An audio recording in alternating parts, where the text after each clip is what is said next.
민주주의와 자유를 향한 꺼지지 않는 불꽃, 언제나 뜨거운 호남을 만나보는 시간. 안녕하세요. 호남인의 김유정입니다. 세계적인 여배우 오드리 헵번은 은퇴 후 유니세프 대사로 활동하면서 기아 아동 구호에 헌신했는데요. 그녀는 아들들에게 이런 유언을 남겼습니다. 내가 더 나이가 들면 손이 두 개라는 것을 발견하게 될 것이다. 한 손은 너 자신을 돕는 손이고 다른 한 손은 다른 사람을 돕는 손이다. 오늘 호남이는 따뜻한 손을 내밀어 전 세계 어린이들에게 꿈과 희망을 전하고 있는 주인공을 만나보겠습니다.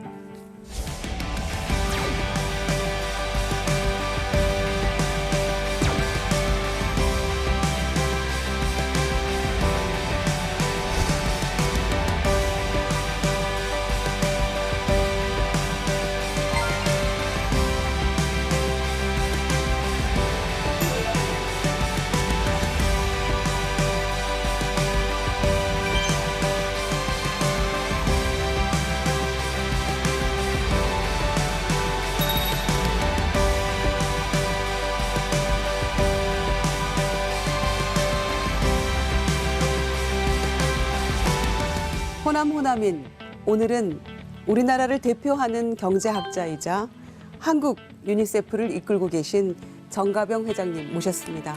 어서 오세요. 네, 안녕하세요. 네, 귀한 시간 내주셔서 감사합니다. 네, 감사합니다. 예. 몇 년 전이죠. 연세대학교 총장을 지내셨고 또 교수로서 경제학자로서 지금은 또 유니세프 한국위원회 회장. 네. 근황이 어떠신지 궁금합니다. 굉장히 바쁘게 지내실 것 같은데요. 네, 저는 이제 학교는 65세 청년이니까 네. 65세 청년 한 다음에 거의 한 5년 정도 제가 이제 우리 송도 캠퍼스에서 강의를 했고 올해가 토끼띠인데 예. 사실 제가 토끼띠예요. 아, 그러시군요. 그러니까는 한편 생각하면은 예. 저는 그 동안에 이제 사회에서 사실 많은 혜택을 받고 지금까지 이제 제 일생을 거의 교육, 봉사 이런 걸로 보냈는데 아직도 저를 좀 쓸모 있다고 생각하는 기관이 있어서 열심히 봉사하고 있습니다. 네. 요즘에는 유튜버로서도 활동을 하고 계시더라고요. 아, 그렇습니다. 네. 아유, 우리 의원님께서 그것도 잘 알고 계시네요. 아니, 제가 저 구독 눌렀거든요. 감사합니다. 사실 저는 경제학자이기도 하지만 대체적으로 저희가 생각할 때는 선진국의 기준이 예. 그 나라 국민들의 경제에 대한 인식의 수준이 어느 정도냐. 그래야 경제가 발전하고 그래야 바른 정책을 선택할 수 있습니다. 네. 인기 있는 정책이 아니라 그러면서 나라가 성장해 가는데 우리나라는 경제에 대한 이해 수준이 굉장히 낮은 나라에 해당돼요. 그걸 경제 문맹이라고 하는데 경제 문맹. 예, 경제 문맹 지수가 OECD 국가 중에서 부끄럽게도 최하위권이에요. 그래서 저는 학교에서 경제 강의할 때도 제 경제 언론 강의는 전 국민들한테 무료로 녹화로 다 공개를 했고 그리고 우리 지금 대한민국에서 고등학교 학생들이 경제를 선택하는 비율이 몇 퍼센트나 되느냐 놀라실 거예요. 단 2%밖에 안 됩니다. 그래서 제가 아직도 그래도 전문가로서 여러 가지 함께 나눌 지식이 있으니까 유튜브를 통해서 누구라도 쉽게 경제에 대해서 근접할 수 있게 그런 노력의 일환으로 시작했습니다. 열정이 정말 대단하십니다. 그런데 구독자 수가 더 많이 늘어야 될 것 같다. 네. 그래야지 회장님 네. 뜻을 널리 펼치실 수 있을 것 같아서요. 네. 제가 대신 말씀드릴게요. 정가병 TV 구독, 좋아요 꼭 부탁드립니다. 네. 네. 열정적으로 뭐 유튜버로서까지 활동하고 계시니까 오늘 네. 토크가 더 기대가 되는데요. 네. 네. 본격적인 키워드 토크 시작해 보겠습니다. 네. 정가병 회장님의 인생 키워드. 첫 번째 키워드는 For Every Child입니다.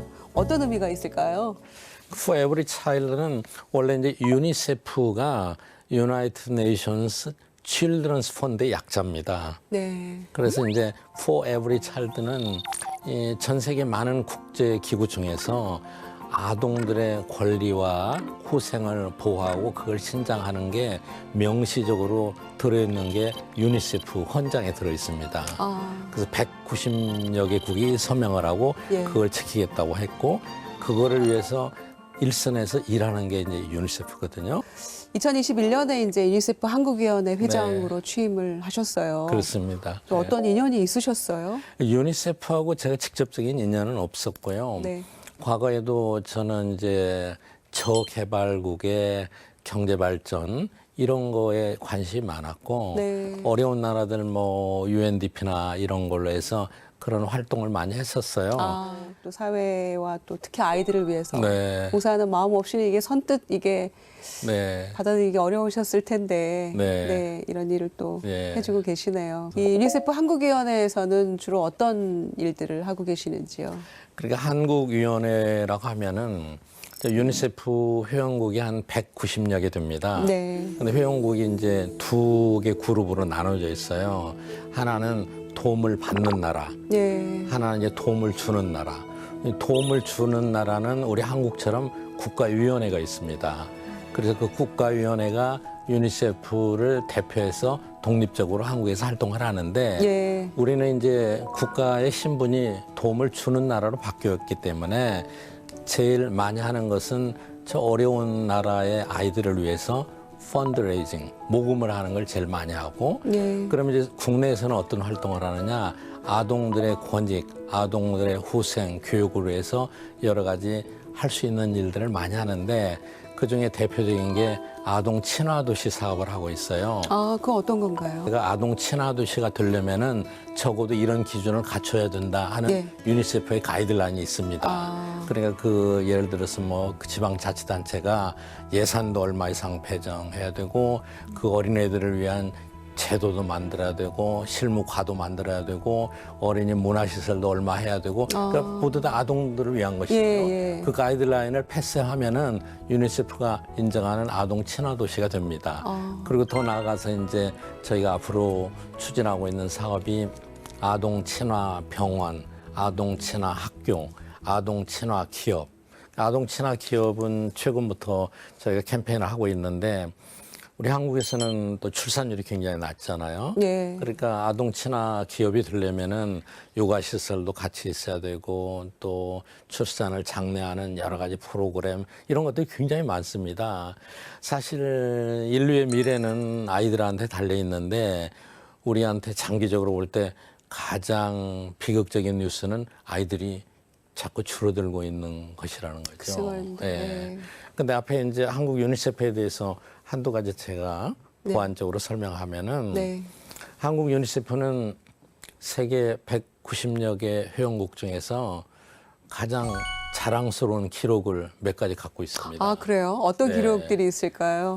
첫 번째는 이 그렇게 많은 거의 190여 개 되는 회원국 중에서 예.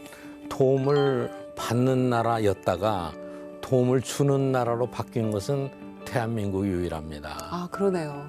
그러니까 이게 유니세프가 작년에 75주년을 행사했어요. 예. 그럼 지난 75년 동안에 후진국에서 선진국으로 된 나라가 대한민국밖에 없는 거예요. 그게 여기에도 나타납니다. 전쟁 후에 원조 받는 국가에서 그렇습니다. 원조를 주는 국가. 예. 그러네요. 그다음에 이제 유니세프는 아주 독특한 제도를 갖고 있는데 저희 위원회는 정부나 공공 부문에서 일체 지원을 받지 않습니다. 그래서 이 유니세프의 기부금은 순수한 민간 기부인데 네. 작년에 저희가 우리한테 기부하는 회원 수가 48만 명이 넘었습니다. 굉장히. 저도 회장을 맡기 전에는 이렇게 대단한 걸 몰랐습니다. 예. 제가 표현하기를 일종의 이제 대한민국의 풀뿌리 기부 문화다. 저는 이렇게 설명을 하는데 전 세계 그 많은 유니세프 나라들 중에서 우리가 1, 2위를 다투고 있습니다. 거의 탑의 예. 수준이군요. 우리 국민에 비하면은 거의 1%거든요. 네. 그리고 지난 코로나나 또 그 어려움 속에서도 지속적으로 계속 증가를 하고 있습니다. 그리고 또 앞으로 큰 기대와 희망이 있다고 생각하는 것은 30대, 40대가 많아요. 그런데 왜 우리 일반 사회에서는 저도 경제가 전공이지만은 대한민국은 큰 기업이나 굉장히 이 거부들이 기부를 잘하지 않는다. 사회적인 공헌이나 사업에서는 굉장히 이런 평가가 예, 그런 이런 인식이 많이 있지 않습니까? 그것도 사실이기도 하고요. 네. 네. 근데 그럼에도 불구하고 이 풀뿌리 개인 30, 40대는 이렇게 하는 거예요. 그래서 그것도 세계적인 기록이고 또 하나는 저희가 이제 국력이나 이런 게 많이 선진국으로 올라왔습니다만은 그럼에도 불구하고 아직도 많이 비교가 되는데 전체 후원 금액이 예. 전 세계에서 5번째, 6번째예요. 와. 유니세프에서 가장 모범적인 회원국. 네. 그리고 어느 총재는 대한민국이야말로 유니세프의 존재 이유를 설명하는 나라다. 이렇게 극찬을 받고 있습니다. 가슴 벅찬 예, 이야기네요. 예, 그렇습니다. 아, 예. 정말 자랑스러운 활동을 많이 하고 계시네요. 또 제가 몰랐던 부분도 있고요. 예. 예, 우리 아이들을 위해서 한마음 한뜻으로 이렇게 후원하시는 분들이 계시기 때문에 또 그런 예, 한국의 위치가 있을 수 있는 게 아닌가 예, 그런 생각도 듭니다. 또 회장님이 이렇게 노력해 주신 덕분이 아닌가. 저보다도 생각합니다. 모든 국민들이 성원해주고 또 많은 분들이 도와줘서 그렇죠. 네, 네. 예. 지금 이 순간 지구촌에서 가장 고통받는 아이들이 있다면 아마 우크라이나 그렇죠. 예, 지금 네. 전쟁 중이니까요. 네. 어린이들이 아닐까 이런 생각이 드는데 유니세프에서도 많은 지원을 하고 계시죠. 그렇습니다. 그 역시 전쟁의 가장 큰 피해자는 어린애들이에요. 예. 지금 우크라이나는 저희 본부에서 파악하기로 약 700만 명의 어린아이들이 전기, 수도, 난방 이런 게 부족해서 힘들어하고 있고요. 그리고 많은 그 엄마하고 부녀자들이죠. 예, 엄마하고 예. 아이들이 다 인접 국가로 그 다 피난을 가 있습니다. 그러니까 유니세프는 이제 여러 가지 형태로 지원을 하고 있는데 교육, 뭐 식량, 또 다른 식수 이런 것들을 해결하기 위한 직접적인 지원도 있고요. 그다음에 이제 저희가 유니세프에서 인접 국가에 예. 부모가 없는 아이들, 연고가 없는 아이들을 돌봐주는 블루닷컴이라는 여러 가지 그 시설을 만들어 가지고 예. 고시설인가요? 그렇습니다. 아. 거기서 이제 보호를 하고 있죠. 네. 그래서 저희 한국위원회에서도 우크라이나를 도와주는 캠페인을 계속하고 있고 굉장히 큰 호응을 받고 있습니다. 네. 예. 네. 두 번째 키워드는 혁신과 소통입니다. 교육자로서 또 직접 경제학부에서 학생들을 가르치기도 하셨고요. 또 2012년에 이제 연세대 총장으로 취임하신 이후에 네. 그야말로 뭐 대학의 패러다임을 바꿨다 이런 극찬을 받고 계시더라고요. 아, 그때는 질문하시니까 예. 감회가 새로운데 네. 저 개인으로는 참 어려웠었죠. 송도는 아무도 가려고 하는 데가 아니었습니다. 그래서 제가 이제 그 당시에 세계 그 명문 사립대학들의 공통적인 특징을 분석했었어요. 오래전부터. 네. 뭐가 뭐 우리가 흔히 얘기하는 하버드, 예일, 옥스퍼드 뭐 어떤 요인들이 이 대학들을 그 몇백 년 동안 가장 큰 경쟁력을 유지하게 하느냐. 물론 여러 요인들이 있는데 레지던스 에듀케이션이다. 24시간 캠퍼스에서 체류하지 않고는 학생들에게 전인 교육을 실시할 수 없고 학생들에게 지식 전달하는 이외에 많은 것들을 성장시키게 하는 요소들이 있는데 그 교육이 안 된다고 얘기를 해요. 아. 한국식 교육은 그분들을 표현하는 셔틀 에듀케이션이라고 합니다. 버스 타고 와서 학원에서 강사 듣듯이 수업 듣고 수업 시간 끝나면 집으로 다 가는 거예요. 이 지식을 전달하는 데는 큰 장점이 있을지 몰라도 살아가는 지혜, 특히 서로가 서로를 이해하고 대화하고 소통하고 예. 그리고 뭔가 뭐 예술이나 다른 여러 가지 활동을 통해서 창의적인 교육을 받고 이런 기본이 인프라가 돼 있질 않아요. 그런데 학생들이 같이 살면은 그게 저절로 돼진다는 거예요. 최근에 와서 이제 이게 그 한국 교육의 새로운 모델로 등장해서 지금 앞서가는 대학들은 어디나 다 총장의 공약이 레지던스 칼리지를 하겠다고 공약을 합니다. 그 교육자로서 우리 대학의 여러 가지 문제점에 대해서도 짚어주셨는데 현재 보시기에 가장 큰 문제점과 또 어떻게 하면 이걸 해결할 수 있겠다 이런 생각 가지고 계세요? 대학은 자율성이 많아져야 되고 대학은 앞으로 첨단 미래 한국 사회를 이끌어갈 학문 분야에 대해서 많은 투자를 해야 되고 그 혜택을 많은 학생들이 볼 수 있어야 됩니다. 그러니까 뭐 좋은 환경에 있는 애들은 물론이고 어려운 환경에 있는 애들도. 네. 그러니까는 저는 그 주장을 많이 했습니다마는 자율형 사립대학을 만들어 달라. 자율형 사립대학. 네. 예. 그래서 자유를 추구하는 대학은 정부에서 상관하지 마라. 자율적으로 가라. 그 대신 조건을 하나 붙여라. 소외계층의 학생을 몇 퍼센트 이상 반드시 뽑아라.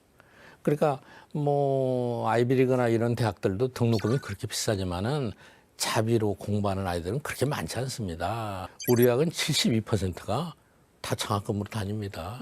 24%는 밀리언웨어예요. 그러는 거예요. 그러니까는 그 사회 전반적으로 예. 이 선순환 이런 기능을 많이 하기 때문에 이 자율형 사립대학으로 가야 된다. 언젠가 그때가 돼야 우리 대학도 발전하고 교육이 신분의 상승에 사다리 역할을 할 수 있는 계기가 될 거다. 저는 그렇게 생각합니다. 네. 예. 경제학을 전공하셨잖아요. 전북 김제가 고향이신데 맞습니다. 예. 그 시절에 또 연대 서울로 유학 오신 셈인데 네. 또 쉽지 않았던 일인 것 같기도 하고요. 예. 원래 교수가 꿈이셨어요? 저야 정말 김제 청하에 정말 시골에서 다녔죠. 그때 당시만 해도 제가 초등학교 다닐 때 거의 한 2km, 3km를 걸어 다녔는데 그쪽은 벌판이잖아요. 예. 요즘 같은 겨울에는 너무 추웠어요. 벌판에. 평야 지역이잖아요. 김제 평야. 예. 그래서 지금도 생각나는 게 예. 이제 어머니가 아궁이에서 돌 같은 거를 따뜻하게 해준다고요. 예. 그때는 따뜻한 옷도 뭐 그렇게 많지 않았어요. 그거 주머니에 넣고 달렸는데 그러다가 이제 유학까지 가게 됐는데 유학도 저는 이제 그 당시에는 또 좋은 제도가 있었어요.